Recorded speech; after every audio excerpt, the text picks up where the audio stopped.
Hello everyone, hope you all are doing good. So today we are going to discuss our next educational thinker जिनका नाम है doctor Radha Krishnan. ठीक है जी. तो हमने इससे पहले आप सबको पता है जॉन ड्यूई के बारे में भी, वो भी एक एजुकेशनल थिंकर थे, उनके बारे में पढ़ा.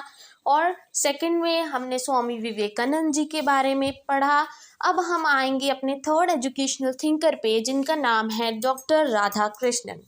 ठीक है जी. तो आप सबने इनको देखा तो चलो नहीं होगा, पिक्चर्स में ही देखा होगा. ठीक है जी. और आप सबको पता है जो टीचर्स डे है वो इनके बर्थडे वाले दिन मनाया जाता है, तो उसके बारे में भी हम इसमें बात करेंगे. So let's start. Many philosophers contribute to Indian education. तो इंडियन जो एजुकेशन है उसमें बहुत सारे फिलोसोफर्स थे, जो थिंकर्स थे एजुकेशन को लेकर. उन सब ने अपने अपने व्यूज़ रखे कि एजुकेशन कैसी होनी चाहिए, उसमें क्या चेंजेस आने चाहिए, एक टीचर का क्या रोल है, एक करिकुलम कैसा होना चाहिए, ये सब चीज़ें थी. तो बहुत सारे थिंकर्स थे, फिलोसोफर्स थे. वो कौन कौन से थे? स्वामी दयानंद थे, विवेकानंद जी थे, गांधी थे, टैगोर थे, ड्यूई थे, डॉक्टर राधा कृष्णन थे. These are some important philosophers. तो अब हम राधा कृष्णन की बात कर रहे हैं तो उनके बारे में पढ़ते हैं. हिज लाइफ, पहले उनकी लाइफ के बारे में थोड़ा सा इंट्रो दे लेते हैं. That he is born in 1988 in Tamil Nadu. He got his early education in Christian schools. वो क्रिश्चियन स्कूल से पढ़े थे. He started his teaching career as a professor of philosophy. वो एक फिलोसफी के प्रोफेसर रहे हैं. उनको भारत रत्न अवार्ड भी मिला है. ठीक है जी. उनकी कंट्रीब्यूशन सबसे ज़्यादा यूनिक और इररिप्लेसेबल है. इररिप्लेसेबल मीन्स कोई भी उनकी जगह नहीं ले सकता. डॉक्टर राधा कृष्णन ने बहुत ज़्यादा एजुकेशन को लेके कंट्रीब्यूट किया है और उनकी जगह कोई भी फिलोसोफर नहीं ले सकता. He wrote his thesis in MA degree. उन्होंने MA डिग्री पर अपनी थीसिस लिखी थी. MA डिग्री जब कर रहे थे वो, और उनकी थीसिस पब्लिश कब हो गई थी? जब वो 20 साल के थे. ठीक है, तभी उनकी थीसिस क्या है, पब्लिश हो गई थी. नाउ कम्स टीचर्स डे के बारे में थोड़ा सा पढ़ते हैं. तो 1962 में जब राधा कृष्णन प्रेसिडेंट बने थे ना इंडिया के, तो उनका बर्थडे आया 5 सितंबर को. और उस डे को आपको पता ही हम टीचर्स डे मनाते हैं. तो उनके जितने भी स्टूडेंट्स थे उन्होंने बोला कि सर हम आपका बर्थडे मनाएंगे आज. बट राधा कृष्णन के क्या व्यूज़ थे? उन्होंने बोला कि नहीं, मेरा बर्थडे अलग से मनाने से अच्छा आप उस दिन को क्यों ना एज अ टीचर्स डे मनाया जाए. ठीक है जी. तो उसी दिन से क्या है, जब वो प्रेसिडेंट बने थे वो 5 सितंबर उनका birthday as a teachers day मनाया जाने लगा. ठीक है जी. नाउ कम्स करिकुलम, कि उनके अकॉर्डिंग जो करिकुलम है वो कैसा होना चाहिए. पहले तो जो डॉक्टर राधा कृष्णन थे वो आइडलिस्ट थे.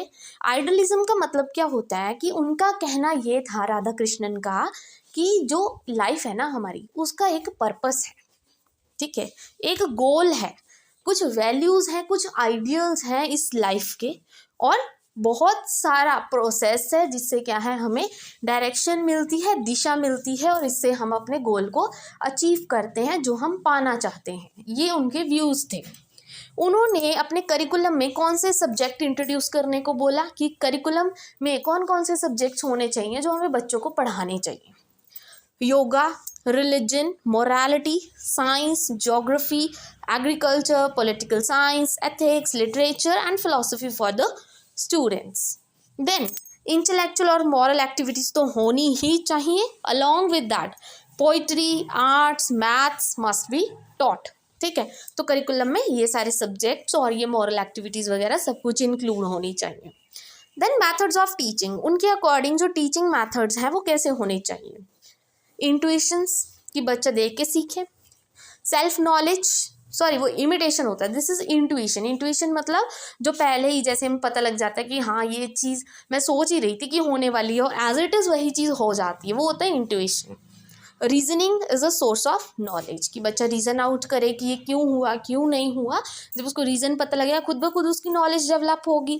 ठीक है. Then methods of teaching should be discussion, कि क्लासरूम में डिस्कशंस होनी चाहिए. डिस्कशंस होंगी तो क्वेश्चंस निकल के आएंगे, क्वेश्चंस निकलेंगे तो आंसर्स खुद ब खुद उनके पता लग जाएंगे. It should provide adequate opportunity to the student for the conversion of debate discussion. ठीक है, डिबेट्स होनी चाहिए ताकि वो क्या करे, अपने व्यूज़ को, ओपिनियंस को एक दूसरे के साथ हर एक बच्चा एक्सचेंज कर सके, अपनी थॉट्स बता सके अपनी टीचर्स को। ठीक है जी, तो ये थे उनके मेथड्स कि कैसे हमें टीच करवाना चाहिए। फिर लर्निंग थ्रू मदर टंग, तो मदर टंग का देखो स्वामी विवेकानंद हमने कल पढ़ा था, उस नोट्स में भी हमने यही पढ़ा था कि वो चाहते थे कि जो हमारी टीचिंग है वो मदर टंग में हो, क्योंकि वो थोड़ा इजी होता है। Mother tongue in the sense कि उनको इजी लगता है वो चीज़ पढ़नी, जिस कल्चर का जो लैंग्वेज चल रही है उनके लिए वो चीज़ इजी होती है। As well as mother tongue में पढ़ना ये कोई बुरी बात नहीं है। ठीक है, तो हर एक को अपने मदर टंग में पढ़ाना चाहिए। Learning teaching writing exam should be in one mother's tongues itself. ठीक है जी, जैसे हम अब भी देखते हैं कई जो गवर्नमेंट स्कूल्स होते हैं उनमें कुछ बच्चे हैं जिनको इंग्लिश नहीं आती, तो वो पंजाबी में लिखते हैं क्योंकि उनको उसमें लिखना ईजी होता है। कई को पंजाबी में मुश्किल होती है तो वो क्या है, इंग्लिश में ऑप्ट करते हैं। ठीक है, तो ये सब क्या है, अपना अपना हिसाब होता है सब बच्चे का, तो उनको वो फ्रीली मतलब रियलिटी देनी चाहिए कि हाँ वो खुद कर सकते हैं, वो जिस लैंग्वेज में चाहे उसमें एग्जाम्स दे सकते हैं। Text book should be prepared in respective mother tongue itself, जो टेक्स्ट बुक्स हैं वो भी उस अकॉर्डिंग बनाई जानी चाहिए, हिंदी में, पंजाबी में, वट एवर लैंग्वेज ही और शी वॉन्ट्स। ठीक है जी। मॉरल इंस्ट्रक्शंस है जो बच्चों को मॉरल वैल्यूज़ हैं वो भी सिखानी चाहिए। हर एक स्टेज ऑफ एजुकेशनल सिस्टम में मॉरल इंस्ट्रक्शंस देने चाहिए बच्चों को टाइम टू टाइम, और मॉरल वैल्यूज़ हर एक रिलीजन के बारे में बताना चाहिए। ऐसा नहीं कि सिर्फ अगर क्रिश्चियन का स्कूल है सिर्फ क्रिश्चियनिटी के बारे में ही बताया जाएगा, नो, उसमें चाहे वो हिंदू है, चाहे वो मुस्लिम है, चाहे वो सिख है, हर एक चीज़ के बारे में, हर एक रिलीजन के बारे में बताना जाना चाहिए। ठीक है। Then education of the women, Swami Vivekananda ji ने भी इसकी बात की थी एजुकेशन ऑफ द वुमेन्स पे। जैसे कि मैंने आपको पहले भी बताया कि जब आप एग्जाम्स देने जाते हो इस चीज़ में कंफ्यूज हो जाते हो कि कौन से फिलोसोफर ने क्या बोला था, तो उनके जो सेम पॉइंट्स होते हैं ना वही लेकर चलते रहो, आपका बहुत अच्छे से आपका आंसर बन जाएगा आराम से। ठीक है, तो कुछ पॉइंट्स तो होते ही ऐसे जो रिपीटेड होते हैं सारे फिलोसोफर्स की तरफ से। देन उन्होंने वुमेन एजुकेशन की बात की थी कि वुमेन्स को भी मैन के बराबर का दर्जा मिलना चाहिए। ठीक है, फिर आती है डिसिप्लिन की बात। तो डिसिप्लिन उन्होंने बोला कि डिसिप्लिन बच्चे में कब आएगा, जब आप उनको योगा करवाओगे, कुछ स्पिरिचुअल एक्टिविटीज़ करवाओगे, तो खुद ब खुद उस बच्चे में self discipline as well as self realisation आएगा। ठीक है, डिसिप्लिन बच्चे में तभी आ सकता है जब वो पहले खुद सेल्फ डिसिप्लिन्ड है, और वो कहाँ से आएगा, वो योगा करने से आएगा, स्पिरिचुअल एक्टिविटीज़ करवाने से आएगा, रिलीजियस एक्टिविटीज़ करवाने से आएगा। He stresses that students should be trained to approach life's problem with self-control, sense of balance which new conditions demand. उनके अकॉर्डिंग जो बच्चे हैं प्रॉब्लम सॉल्विंग खुद करना चाहिए, उनका खुद का सेल्फ कंट्रोल होना चाहिए खुद पर। ठीक है, तो इन सब चीज़ों के बारे में उन्होंने बात की थी। सेल्फ डिसिप्लिन आएगा तो सेल्फ कंट्रोल खुद ब खुद आएगा, और ये कैसे आएगा, ये योगा के थ्रू आएगा। Now come standards of the teacher. उनके अकॉर्डिंग जो टीचर्स हैं वो कैसे होने चाहिए, वेल ट्रेंड होने चाहिए टीचर्स। ठीक है, फुल्ली ट्रेंड होंगे वो, वेल डिसिप्लिन टीचर्स होने चाहिए, should be employed in the educational institutions, कि जो टीचर्स वो लेके आए, ठीक है, जिनको नौकरी पे रखें, वो कैसे होने चाहिए टीचर्स, वेल ट्रेंड और वेल डिसिप्लिन्ड होने चाहिए।